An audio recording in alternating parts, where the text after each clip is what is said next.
আসসালামু আলাইকুম। সুপ্রিয় অষ্টম শ্রেণীর শিক্ষার্থীরা, আজকের এই ভিডিওতে আমরা দেখব যে তোমাদের অষ্টম শ্রেণীর বাংলা প্রথম পত্র যে সাহিত্য কণিকা, এই সাবজেক্টে তোমাদের প্রত্যেকটি যে লাইন বাই লাইন আমরা ব্যাখ্যা করব। আর তোমাদের যে প্রত্যেকটি নমুনা প্রশ্ন যে তোমাদের এবং বহু নির্বাচনী এবং সৃজনশীল প্রশ্নগুলো আমরা সমাধান করব। প্রথমে হচ্ছে যে গদ্য, আর তারপর হচ্ছে কবিতা। প্রথমে আমরা দেখব যে গদ্য থেকে অতিথির স্মৃতি, শরৎচন্দ্র চট্টোপাধ্যায় ১ থেকে ৭ পৃষ্ঠা পর্যন্ত। প্রথমে আমরা অতিথির স্মৃতি এটি নিয়ে আলোচনা করব এবং যে পরবর্তীতে তোমাদের এই প্রশ্নগুলো সমাধান করব। চলো আমরা প্রথমেই দেখে নেই যে অতিথির স্মৃতি, শরৎচন্দ্র চট্টোপাধ্যায়। এটি আমরা পড়ে নেই যে চিকিৎসকের আদেশে দেওঘরে এসেছিলাম বায়ু পরিবর্তনের জন্য। প্রাচীর ঘেরা বাগানের মধ্যে একটা বড় বাড়িতে থাকি। রাত্রি ৩টে থেকে কাছে কোথাও একজন গলা ভাঙ্গা একগেয়ে সুরে ভজন শুরু করে। ঘুম ভেঙে যায়। দূর খুলে বারান্দায় এসে দেখি যে ধীরে ধীরে যে রাত্রি শেষ হয়ে আসে, যে পাখিদের আনাগোনা শুরু হয়। দেখতাম ওদের মধ্যে সবচেয়ে ভোরে উঠে দুয়েল। অন্ধকার শেষ না হতেই ওদের গান আরম্ভ হয়। তারপরে একটি দুটি করে যে আসতে থাকে বুলবুলি, শ্যামা শালিক, টুনটুনি। পাশের বাড়ির আম গাছে, যে এবাড়ির বকুল কুঞ্জে, যে পথের ধারের প্রচণ্ড গাছের যে মাথায় সকলকে চোখে দেখতে পেতাম না, কিন্তু প্রতিদিন ডাক শোনার অভ্যাস। মনে হতো যেন ওদের প্রত্যেক দিনেই যে প্রত্যেককেই আমরা যে চিনি। হলদে রঙের একজোড়া বনে বউ পাখি একটু দেরি করে আসতো। যে প্রাচীরের ধারের ইউক্যালিপাস ইউক্যালিপটাস গাছের যে সবচেয়ে উঁচু ডালটায় বসে তারা কত হাজিরা হেঁকে যেত। যেমন যে কেন হঠাৎ কি জানি কেন দিন দুই যে এলো না দেখে ব্যস্ত হয়ে উঠলাম। কেউ ধরলে না তো। এদেশে যে বাদ্যের অভাব নেই, পাখি চালান দেওয়াই তাদের ব্যবসা। যেমন মানুষে যে বিভিন্ন সুন্দর পাখি মানুষে দৌড়ে দেশ থেকে এর কাছ থেকে ওর কাছে বিক্রি করে, এটা হচ্ছে যে তাদের ব্যবসা। কিন্তু ৩ দিনের আবার দুটিকে ফিরে আসতে দেখে মনে হলো যেন সত্যিকার একটা ভাবনা গুচে গেল। ৩ দিন পর আবার দেখতে পেল যে পাখিটি আবার ফিরে এসেছে। এমনি করে সকাল কাটে, বিকাল গেটের বাইরে পথের ধারে এসে বসি। নিজের সামর্থ্য নেই বেড়াবার, যাদের আছে তাদের প্রতি চেয়ে চেয়ে দেখি। যেমন আমাদের নিজের নেই, যেমন পাখিদের আছে বেড়াবার, এই জন্য যে পাখিদের আমরা চেয়ে চেয়ে দেখি, এটাই বোঝানো হয়েছে এই লাইনটাতে। তারপর হচ্ছে যে দেখতাম মধ্যবিত্ত গৃহস্থের যে গড়ে পীড়িতদের যে মধ্যে মেয়েদের সংখ্যাটাই ঢের বেশি। প্রথমে যেত পা ফুলো ফুলো যে অল্প বয়সী একদল মেয়ে, বুঝতাম এরা বেড়ে বেড়ে আসামি। ফোলা পায়ে লজ্জা রাখতে বেচারাদের কত না যত্ন। মোজা পরার দিন নয়, গরম পড়েছে তবু দেখি কারো পায়ে আট করে মোজা পরা। কেউ বা দেখলাম মাটি পর্যন্ত লুটিয়ে পড়েছে, যে সেটা পথ চলার বিঘ্ন। তবু কৌতূহলী লোক চক্ষু থেকে তারা বিকৃতিটা আড়াল রাখতে চায়। আর সবচেয়ে দুঃখ হতো যে আমার একটি যে দরিদ্র ঘরের মেয়েকে দেখে সে একলা যেত, সঙ্গে আত্মীয় স্বজন নেই, শুধু ৩টি ছোট ছোট ছেলে মেয়ে। বয়স যে বোধ করি যে ২৪-২৫, কিন্তু দেহ যেন শীর্ণ, মুখ তেমনি পাণ্ডুর। কোথাও যেন এতটুকু রক্ত নেই, শক্তি নেই নিজের দেহটাকে টানবার। তবু সবচেয়ে ছোট ছেলেটি তার কোলে। সে তার আর হাঁটতে পারে না। সে তো আর যে হাঁটতে পারে না, অথচ ফিরে আসবার ঠাঁই নেই। কিন্তু কি ক্লান্তই না মেয়েটির চোখে চাহনি। সেদিন যে সন্ধ্যার তখন দেরি আসে, যে তখনও দেরি আছে, দেখি জন কয়েক বৃদ্ধ ব্যক্তি ক্ষুধা হরণের কর্তব্যটা যে সমাধা করে যথাশক্তি দ্রুত পথেই যে বাসায় ফিরেছেন। যে কতগুলো যে জন কয়েক যে ক্ষুধাহরণের কতকটা সমাধি যে তারা বাসায় ফিরেছেন। সম্ভবত এরা বাদব্যাধিগ্রস্ত যে সন্ধ্যার পূর্বেই এদের ঘরে প্রবেশ করা প্রয়োজন। তাদের চলন দেখে ভরসা হলো, ভাবলাম যাই আমি একটু ঘুরে আসি গিয়ে। সেদিন পথে পথে অনেক বেড়ালাম, অন্ধকার হয়ে এলো।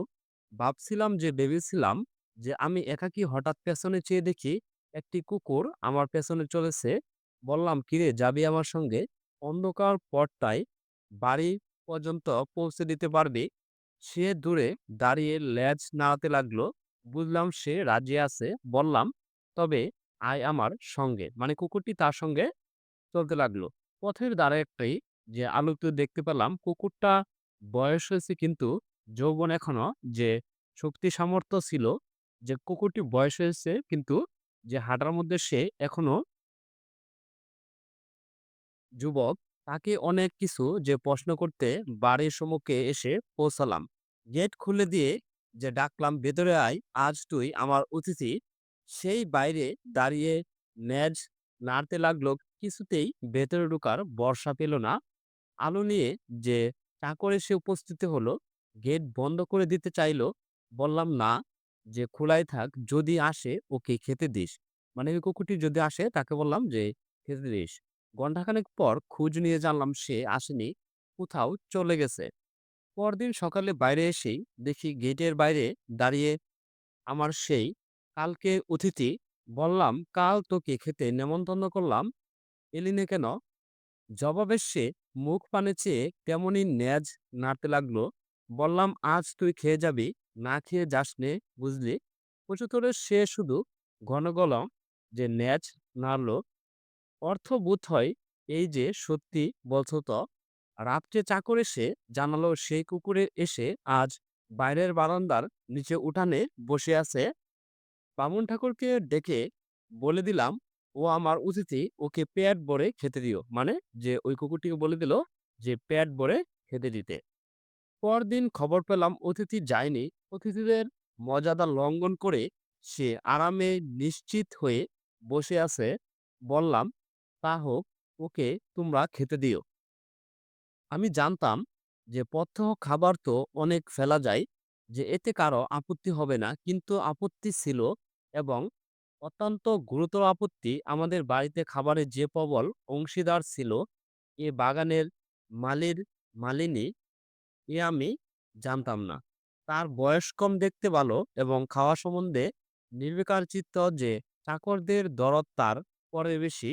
অতএব আমার অতিথি করে উপবাস। বিকালে পথের ধারে গিয়ে বসি, দেখি অতিথি আগে থেকেই বসে আছে ধুলোয়।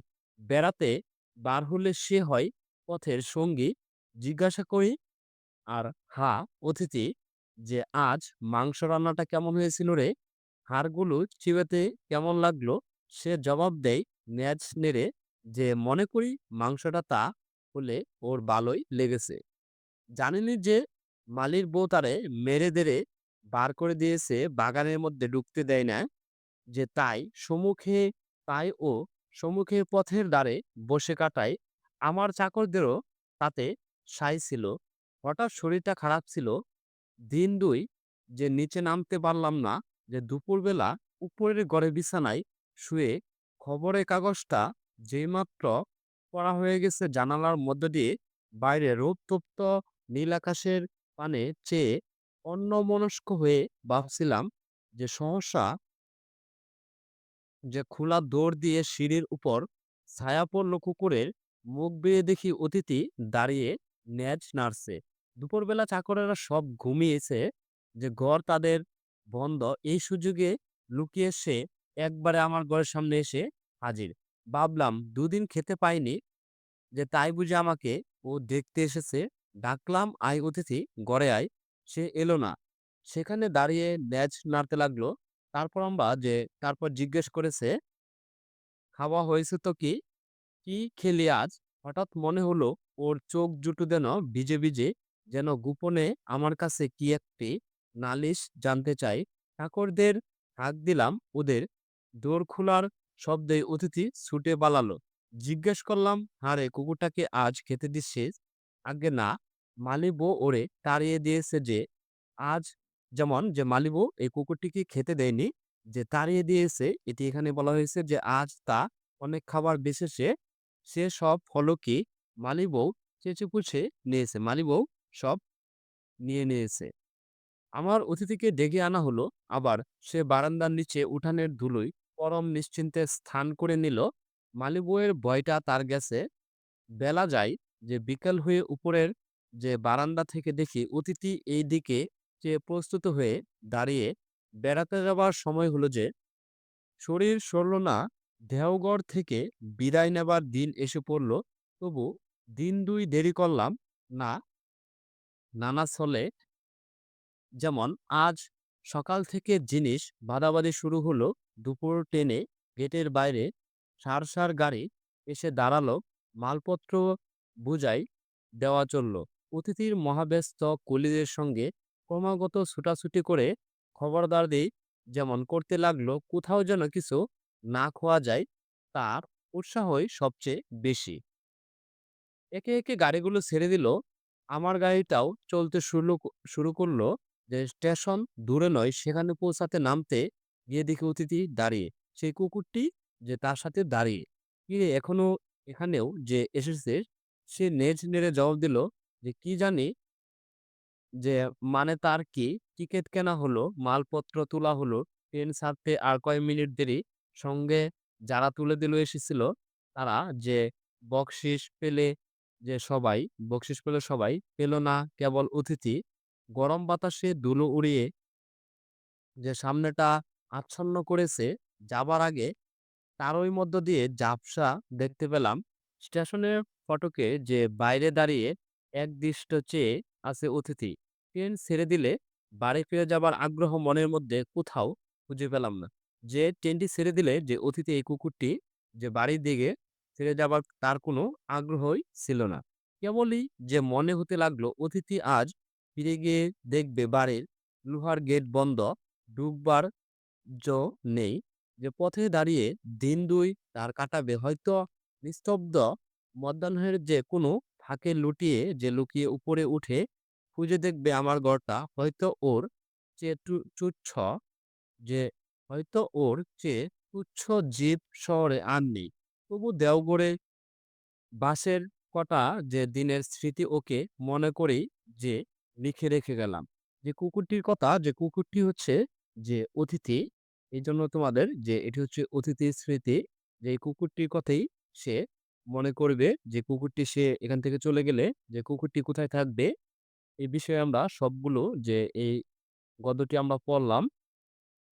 তারপর আমরা যে কিছু শব্দার্থগুলো দেখি, যে বজন। বজন হচ্ছে যে ঈশ্বর বা দেবদেবীর শ্রুতি বা মহিমা কীর্তন, যে প্রার্থনামূলক গান। দোর হচ্ছে দুয়ার বা দরজা, বাড়ির ফটক বলা হয়। কুঞ্জ হচ্ছে লতাপাতায় আচ্ছাদিত বৃত্তাকার স্থান, উপবন। বেরি হচ্ছে বি ভিটামিনের অভাবে যে হাত পা ফুলে যাওয়া রোগ। আসামি হচ্ছে এই শব্দটি দিয়ে সাধারণত আদালতে কোনো অপরাধ দিয়ে যে অভিযুক্ত ব্যক্তিদের বোঝানো হয়ে থাকে। আর তারপর হচ্ছে পাণ্ডুর হচ্ছে ফ্যাকাশে। আর মালি হচ্ছে মালা রচনকারী বা মালাকর, বেতনের বিনিময়ে বাগানে কাজে যে নিযুক্ত ব্যক্তি। আর মালিনী হচ্ছে ওই মালির স্ত্রী। আর পাঠের উদ্দেশ্যগুলো হচ্ছে যে এই গল্প পড়ার মধ্য দিয়ে শিক্ষার্থীরা পানির প্রতি যে সহানুভূতিশীল হবে, নতুন কোনো জায়গা ভ্রমণ করলেই ওই অভিজ্ঞতা লিখে রাখতেও যে আগ্রহী হবে। আর পাঠ পরিচিতি হচ্ছে শরৎচন্দ্র চট্টোপাধ্যায়ের যে দেওঘরের স্মৃতি, যে গল্পটির নাম পাল্টে এবং ঈষৎ পরিমার্জনা করে এখানে অতিথির স্মৃতি হিসাবে সংকলন যে করা হয়েছে। আর লেখক পরিচিতি শরৎচন্দ্র চট্টোপাধ্যায় 1876 সালে পশ্চিমবঙ্গের হুগলি জেলার দেবানন্দনপুরে যে গ্রামে যে জন্মগ্রহণ করেন। তার কৈশোর ও যৌবনের অধিকাংশ সময় ভাগলপুরের মাতলায়ে যে অবিবাহিত হন। তিনি কলেজ শিক্ষা শেষ করতে পারেনি।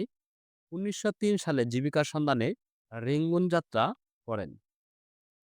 ধন্যবাদ শিক্ষার্থীরা। আমরা তোমাদের এই অষ্টম শ্রেণীর যে বাংলা অতিথি স্মৃতি 1 পৃষ্ঠা থেকে আমরা তোমাদের পৃষ্ঠা এই ৪ পর্যন্ত আমরা সমাধান আমরা এই গদ্যগুলি পড়ে নিয়েছি। আর তারপর আমরা পরবর্তী ভিডিওতে দেখব যে কর্ম অনুশীলন, বহুনির্বাচনী প্রশ্ন এবং তোমাদের সৃজনশীল প্রশ্নগুলো আছে, সেগুলো আমরা এই পরবর্তী ভিডিওতে সমাধান করব। আর তারপর আমরা দেখব পড়ে পাওয়া বিভূতিভূষণ বন্দ্যোপাধ্যায়, এগুলো আমরা পরবর্তী ভিডিওতে আমরা সমাধান করব। আর পরবর্তী ভিডিও সবার আগে পেতে চ্যানেলটি সাবস্ক্রাইব করে পাশেই থাকবে। আর যারা সাবস্ক্রাইব করেছ তাদেরকে অসংখ্য ধন্যবাদ।